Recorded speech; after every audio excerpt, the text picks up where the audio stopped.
Você piscou e a crise começou. Um delegado brasileiro é pressionado a sair dos Estados Unidos e, em poucas horas, surge uma resposta que muda completamente o jogo. Vai ter reciprocidade. Mas calma, porque isso aqui não é só uma frase. Isso é um recado. E quando um país fala em reciprocidade, significa que o próximo passo pode escalar, e rápido. A pergunta agora é simples e perigosa.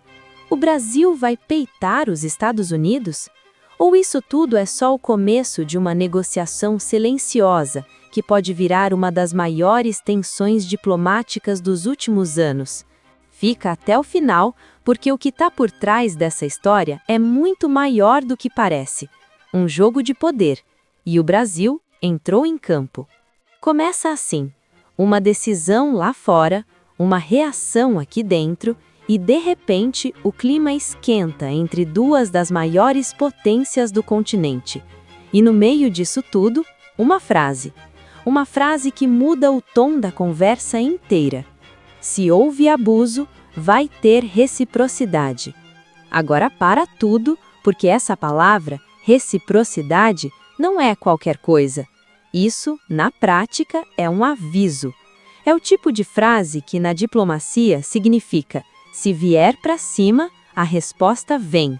E aí, a pergunta que ninguém quer calar é: isso é só discurso ou o Brasil realmente está disposto a comprar essa briga? Porque o que aconteceu foi o seguinte: um agente brasileiro, ligado a um caso sensível envolvendo uma prisão com repercussão internacional, é pressionado a deixar os Estados Unidos. Só que o detalhe muda tudo. Isso não veio por canal oficial, não foi nota diplomática, não foi reunião fechada. Veio pelas redes sociais. Sim, redes sociais. E aí já começa o primeiro ponto de tensão, porque na diplomacia tradicional isso é quase um desrespeito ao protocolo. Mas esse não é um cenário tradicional. Hoje a comunicação virou estratégia, é pressão pública, é narrativa, é jogo psicológico. E quando isso acontece, não é só sobre o fato, é sobre o impacto. E aí entra o Brasil. A resposta não foi silenciosa, não foi técnica, foi direta, foi política. E quando o presidente fala em reciprocidade, ele não está só respondendo, ele está sinalizando força. Mas aqui vem o ponto mais interessante e perigoso também. Até onde isso pode escalar? Porque existe uma linha muito clara na diplomacia.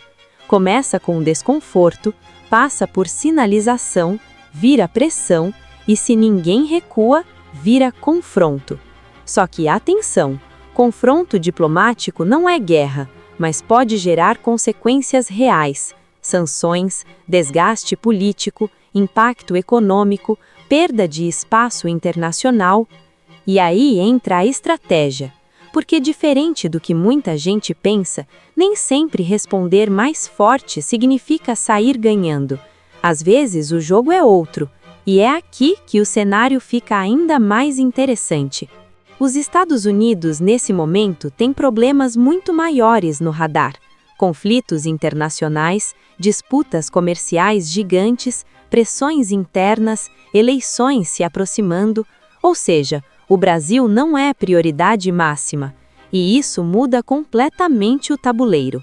Porque quando você não é o foco principal, você pode ganhar espaço, ou pode ser ignorado, depende de como joga. E o Brasil já mostrou recentemente que sabe jogar.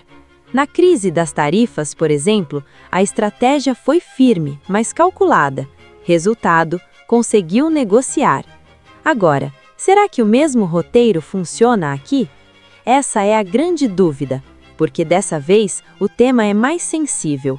Não é economia direta, não é comércio, é soberania, é autoridade, é sistema jurídico. E esse tipo de assunto mexe com o orgulho nacional. E quando mexe com orgulho, a opinião pública entra em campo. E aí muda tudo. Porque quando a população começa a enxergar como interferência externa, a pressão interna aumenta. E pressão interna influencia a decisão política. Só que tem um detalhe crucial. Essa crise, diferente de outras, não atinge diretamente a vida da maioria das pessoas, não mexe no bolso de imediato, não altera emprego, não afeta consumo, e isso diminui o peso político.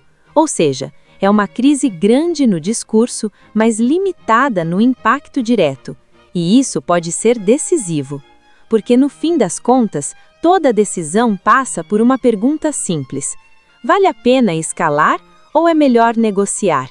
E até agora, o que a gente vê é um jogo de teste. Um lado pressiona, o outro responde, mas ninguém ainda atravessou a linha. É uma tensão controlada, e isso é típico da diplomacia moderna. Muito barulho, muita narrativa, mas por trás, negociação acontecendo. Agora tem um ponto que pouca gente está falando, e talvez seja o mais importante de todos: a forma como isso começou. Uma mensagem pública, sem protocolo, sem canal oficial. Isso não é só comunicação, isso é estratégia de pressão. E quando você entra nesse jogo, você precisa decidir: vai jogar no mesmo estilo ou vai puxar para o campo tradicional? O Brasil, nesse caso, parece ter feito os dois. Respondeu publicamente, mas manteve o espaço para negociação. E isso pode ser a chave, porque no fim, o objetivo não é vencer no discurso, é sair com vantagem real.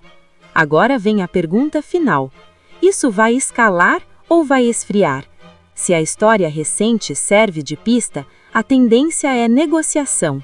Mas, se algum lado decidir subir o tom de verdade, aí a história muda rápido. Porque diplomacia é assim: parece calma até não ser mais. E quando deixa de ser, o impacto vem. Então fica o alerta: isso aqui não acabou, tá só começando. E dependendo do próximo movimento, pode virar só mais um episódio ou o início de algo muito maior.